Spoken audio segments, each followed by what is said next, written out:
Bismillahirrahmanirrahim. Assalamualaikum warahmatullahi wabarakatuh. Baik, di sini kita berjumpa lagi dengan mata pelajaran Pendidikan Agama Islam dengan saya, Ibu Ayu Elma Yuniarti. Baik Ananda, Soleh dan Soleha, hari ini apa kabarnya? Semoga selalu ceria, selalu semangat, dan mudah-mudahan sudah diawali dengan murojaahnya, dengan tilawahnya, dengan sholat duhanya. Mudah-mudahan selalu semangat untuk tugas-tugasnya, untuk belajar daringnya ya. Baik, di sini kita akan melanjutkan kemarin materi gemar beramal soleh dan berbaik sangka kepada sesama. Nah, di sini sudah ada gambar. Di sini ada gambar wajah seorang laki-laki memakai peci dengan ekspresi tersenyum. Kemudian gambar yang kedua dengan seorang perempuan muda sedang menuntun kakek-kakek menyeberang jalan. Gambar yang ketiga yaitu seorang laki-laki sedang memberi sedekah kepada seorang nenek. Nah, di sini ketiga gambar berikut adalah menghiasi pribadi dengan berbaik sangka dan beramal soleh. Kemarin sudah dijelaskan tentang dalil dan hadis tentang berbaik sangka dan amal soleh. Nah, baik di sini ini ada peta konsepnya, memahami berbaik sangka. Yang kedua, memahami amal soleh, kemudian memahami dalil-dalilnya, minggu kemarin sudah ya. Yang selanjutnya memahami cara menerapkan berbaik sangka. Yang selanjutnya juga memahami cara menerapkan beramal soleh. Setelah kita memahami cara-caranya, kemudian dipahami dan dilaksanakan dalam kehidupan sehari-hari. Apa yang kita dapat yaitu sikap mulia. Yang pertama, menghiasi diri dengan senantiasa berbaik sangka dalam kehidupan. Suka menjalankan amal soleh dalam kehidupan. Nah, di sini mari kita renungkan. Di sini juga ada gambar. Gambar apa di sini? Ada gambar mobil macet di genangan air.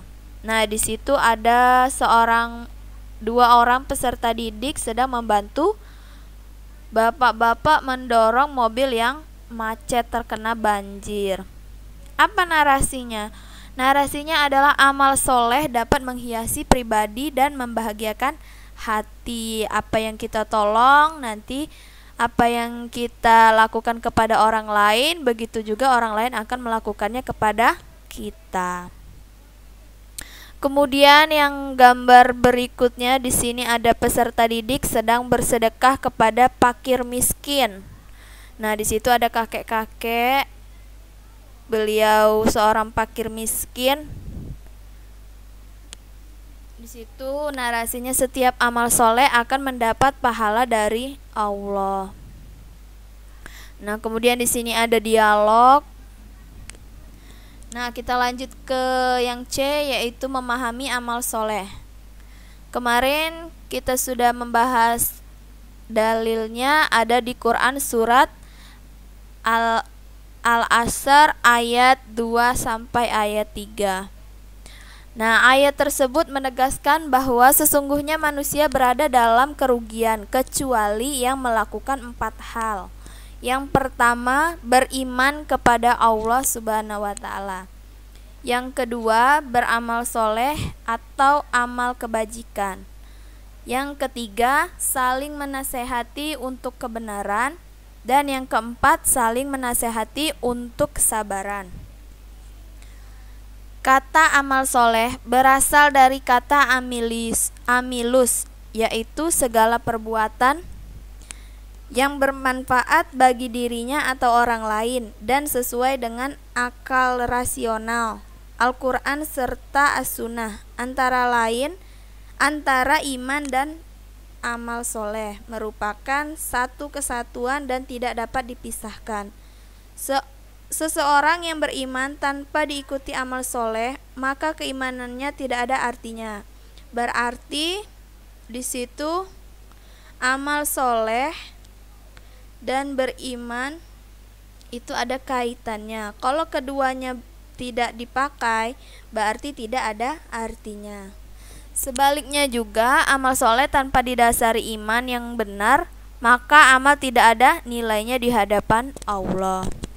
Keimanan harus dibuktikan dengan amal soleh, dan amal soleh harus dilandasi dengan keimanan yang benar. Kemudian selanjutnya, kebalikan dari amal soleh adalah amal sayyi'ah, yaitu amal yang mendatangkan mudarat baik bagi pelakunya maupun orang lain. Sungguh rugi seseorang yang berbuat buruk di dunia ini, padahal dunia ini adalah ladang amal untuk kehidupan akhirat. Setiap amal baik atau amal buruk, meskipun sangat kecil, tetap akan mendapat balasan yang adil dari Allah Subhanahu wa taala. Nah, di sini ada Quran surat Az-Zalzalah ayat 7 sampai 8. Yang artinya, maka siapa yang mengerjakan kebaikan seberat zarah atau biji sawi, niscaya dia akan melihat balasannya. Dan siapa yang mengerjakan kejahatan seberat zarah atau biji sawi, dia akan melihat balasannya. Kemudian selanjutnya, suatu amal soleh akan sah jika memenuhi syarat sebagai berikut. Yang pertama, amal soleh dilakukan dengan mengetahui ilmunya. Yang kedua, amal soleh itu dikerjakan dengan niat ikhlas karena Allah Subhanahu wa taala. Yang C, amal soleh itu hendaknya dilakukan sesuai dengan petunjuk Al-Quran dan hadis.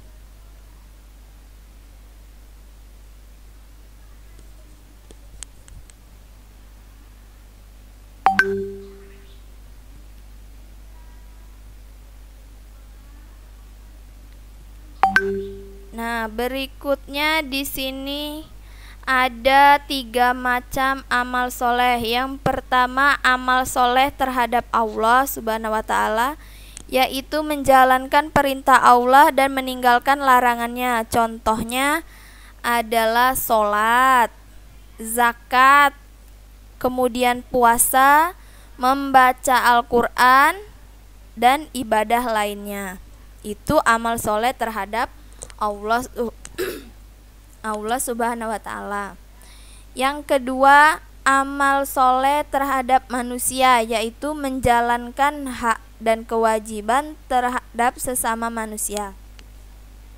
Contohnya adalah memberikan senyuman, bersikap ramah, bertutur kata yang santun, dan menolong kaum duafa. Kemudian yang ketiga, amal soleh terhadap lingkungan alam, yaitu menjaga kelestarian alam. Contohnya adalah membuang sampah pada tempatnya, menjaga kebersihan, mendaur ulang sampah, dan melakukan penghijauan. Nah, di situ di atas itu ada 3 amal soleh tersebut. Ada suatu amal kebajikan yang disebut amal jariyah. Apa itu amal jariyah? Amal jariyah yaitu perbuatan kebajikan yang dilakukan secara ikhlas dengan mengharapkan ridho Allah dan mendatangkan pahala bagi pelakunya meskipun ia telah meninggal. Pahala amal jariyah akan terus mengalir selama orang yang masih hidup masih dapat memanfaatkan hasil kebajikan yang ia tinggalkan di dunia.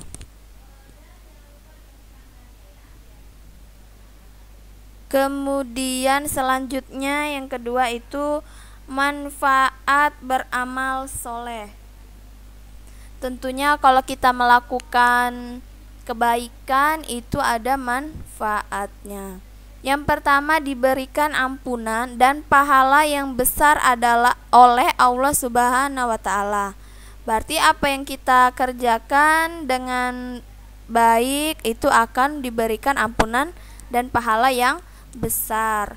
Yang kedua, diberi tambahan petunjuk. Yang ketiga, diberi kehidupan yang baik dan layak.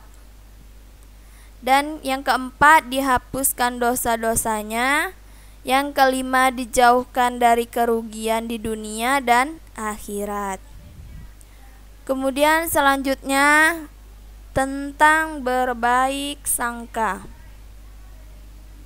Berbaik sangka atau husnuzon merupakan perilaku terpuji yang harus dimiliki seorang muslim. Lawan dari husnuzon adalah suuzon atau buruk sangka. Berburuk sangka merupakan perilaku tercela yang akan mendatangkan mudorot, baik bagi pelakunya maupun orang lain. Allah Subhanahu wa Ta'ala melarang berburuk sangka. Dijelaskan di dalam Quran surat Al-Hujurat ayat 12. Yang bunyinya artinya adalah, wahai orang-orang yang beriman, jauhilah banyak dari prasangka. Sesungguhnya sebagian prasangka itu dosa, dan janganlah kamu mencari-cari kesalahan orang lain, dan janganlah ada di antara kamu yang menggunjing sebagian yang lain. Apakah di antara kamu yang suka memakan daging saudaranya yang sudah mati? Tentu kamu merasa jijik, dan bertakwalah kepada Allah. Sungguh Allah Maha Penerima Taubat, Maha Penyayang. Nah, di situ kita dilarang untuk berburuk sangka.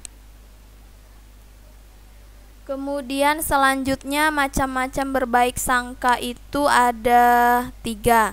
Yang pertama, berbaik sangka kepada Allah.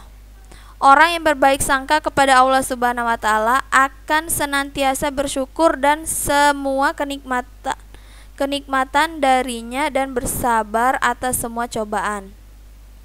Mengapa kita harus bersyukur? Allah telah memberikan karunia dan kenikmatan yang tidak ternilai harganya kepada manusia. Maka sudah seharusnya manusia bersyukur kepada Allah. Yang kedua, berbaik sangka kepada diri sendiri. Dan yang ketiga, berbaik sangka kepada orang lain. Selanjutnya, manfaat baik sangka. Yang pertama, hidup menjadi tenang dan optimis. Jika kita berbaik sangka itu, maka hidup kita akan menjadi tenang. Kalau tidak percaya, silahkan dicoba. Emang itu sebaiknya kita harus berbaik sangka. Jangan suuzon kepada orang lain, atau kepada teman-temannya, atau kepada orang tua, kepada guru. Itu tidak baik. Kemudian yang kedua, yakin bahwa terdapat hikmah di balik segala penderitaan dan kegagalan. Kemudian selanjutnya yang ketiga, membentuk pribadi yang tangguh. Apalagi kalau kita selalu berbaik sangka, itu akan membentuk pribadi kita menjadi tangguh atau baik. Kemudian selanjutnya yang keempat, menjadikan seseorang teguh pendirian, sebab tidak mudah menerima pengaruh buruk dari orang lain. Yang kelima, menjadikan seorang kreatif. Yang keenam, menyebabkan seorang tidak mudah putus asa. Yang ketujuh, hubungan persahabatan dan persaudaraan menjadi lebih baik. Kedelapan, terhindar dari penyesalan dalam hubungan dengan sesama. Yang kesembilan, selalu senang dan bahagia atas kebahagiaan orang lain. Banyak sekali manfaatnya berbaik sangka dan beramal soleh.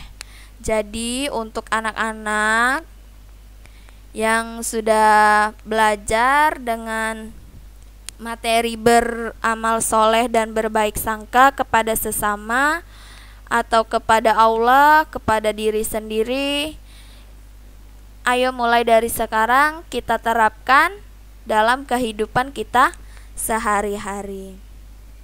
Nah, untuk tugas di bab ini silahkan kalian Buka buku di rumah pada halaman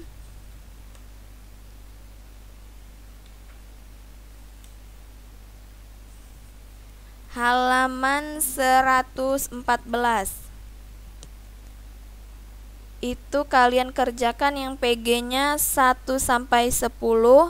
Silakan ditulis soal, langsung jawab dengan jawaban yang benar di buku latihan pendidikan agama Islam. Kemudian yang B juga itu esai dari nomor 1 sampai nomor 5. Silahkan dikirimkan ke guru mata pelajarannya masing-masing. Bila ada kata yang kurang berkenan, Ibu mohon maaf. Kepada Allah Ibu mohon ampun. Ibu akhiri, wabillahi taufik wal hidayah. Wassalamualaikum warahmatullahi wabarakatuh.